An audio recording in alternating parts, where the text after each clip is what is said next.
Excuse the interruption, but I'm Kristin Murchie. Kristin, only 2 weeks until Halloween. Are you ready for some trick-or-treating? I'm Kvilvang. What a childish notion. I outgrew trick-or-treating years ago. Besides, I've still got a ton of candy Easter eggs from last year's spring hunt in the park. So, maybe you're not quite as mature as you think you are.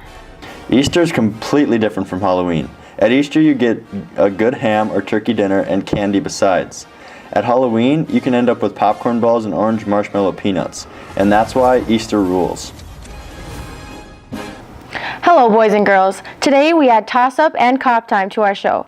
But we start off, as always, with headlines. Kristin, tell us about the experience of taking on the mighty Cavalier Tornadoes. The football game against Cavalier was unlike any game that I have ever played before. Going into that game, we knew that they were going to be good, but we didn't know that they would be that good. Every time they would hand the ball off to that number 34 guy, he would seem to run us over with a smile on his face. I hate that guy. Oh, he signed at NDSU. Just saying. Yeah, it was a rough game on the scoreboard side of things, but you guys played the best game against them all year. Not even an 11-man team put up as many points as you guys did. You may not have won the game, but it was definitely a moral victory for the team. Kristin, what was it like playing in the Deluxe Volleyball tournament? It was a great experience and lots of fun. We played a lot of the top teams in the state, so it was good to see how we measured up to the best competition. It felt like it was a little mini state tournament. Well, you guys obviously measured up quite well since you won the whole tournament. I thought the volleyball team would be one of the top teams in the state, but you can never know for sure, and I think winning this tournament definitely proves to everyone that we are. Kristin, how's the cross-country team looking this year? Going into the year, they had more participants than they've had in any other season. The numbers have dwindled down a little bit, but Mary and Cole have run very strong in several of the meets this year. Now we will take a short break.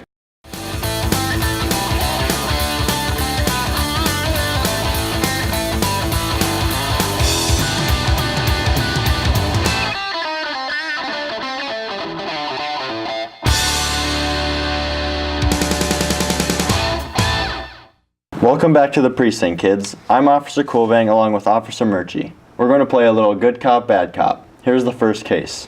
Kristin, how do you like the idea of having a super region this year instead of districts and regionals? I think there should be a district tournament, so I'll be the bad cop. I actually prefer to play in a district tournament along with regionals. With districts, there's more playing time and more preparation for the regional tournament. I'll be the good cop then and say that the super region is a good thing. It is one less volleyball tournament that I have to go to. I would rather just drive to Devil's Lake for regionals than have to travel someplace else for districts too. Kristin, would it be better for the fans if the football team played the last few games of the season on Saturday afternoons instead of Friday nights? I'm going to be the good cop on this one, and in my personal opinion, I would much rather have the football games on Friday nights. There's nothing better than getting ready for a big game in front of a huge crowd. Plus, I like being able to have my Saturdays off. I call it Christian time.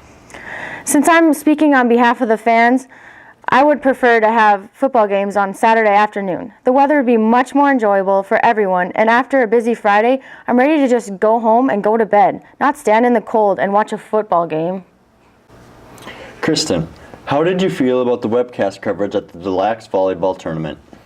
I'll be the bad cop, and you can be the good cop. It was very disappointing to many North Star fans that none of the Bearcats games were broadcasted over the weekend.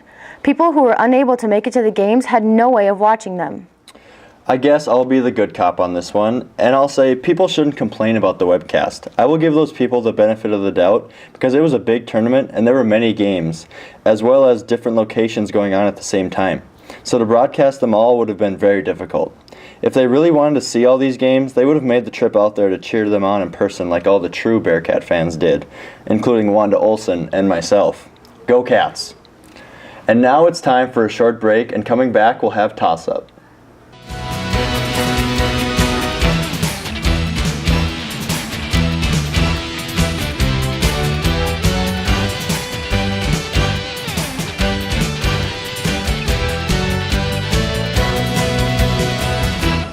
Welcome back. Now it's toss-up time with Sarah Hagler. Sarah, what's the first question?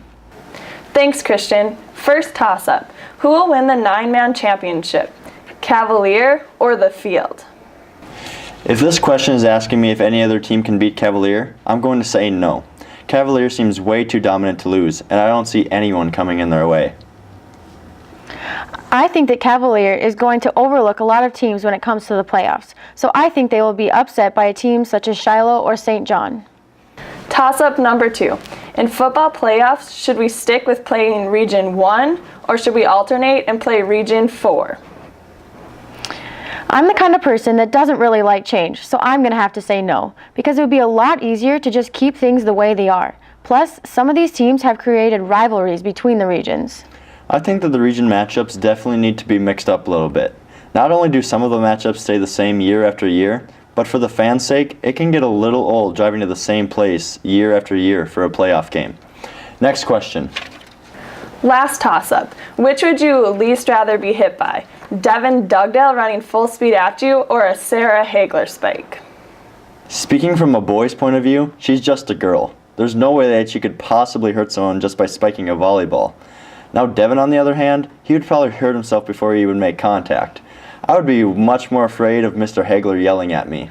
I've had some experience with Sarah's spikes hitting me in the face, but it's okay, I survived.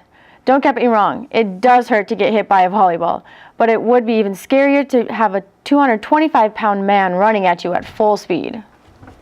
And now it's time for the big finish. Christian, what were you thinking when you got that taunting penalty against Benson County? That definitely wasn't something that I'm proud of, but hey, it can't get any worse than what I did in rugby 2 years ago. Kristin, what kind of bug was going around giving everyone these injuries? I don't know, but it seems to be hitting the football team pretty hard. I heard they only had 11 people at practice 1 week. Christian, are you worried the musical practices are going to cut into the sports practices? You know, this is something that I don't really worry about because, quite honestly, my head's in the game, but my heart's in the song. I'm breaking free from Curdy's rules. Every day, I'm going to bop to the top. That's it for this episode. We'll try and do better next time. Good night, knuckleheads. Good night, Can Do.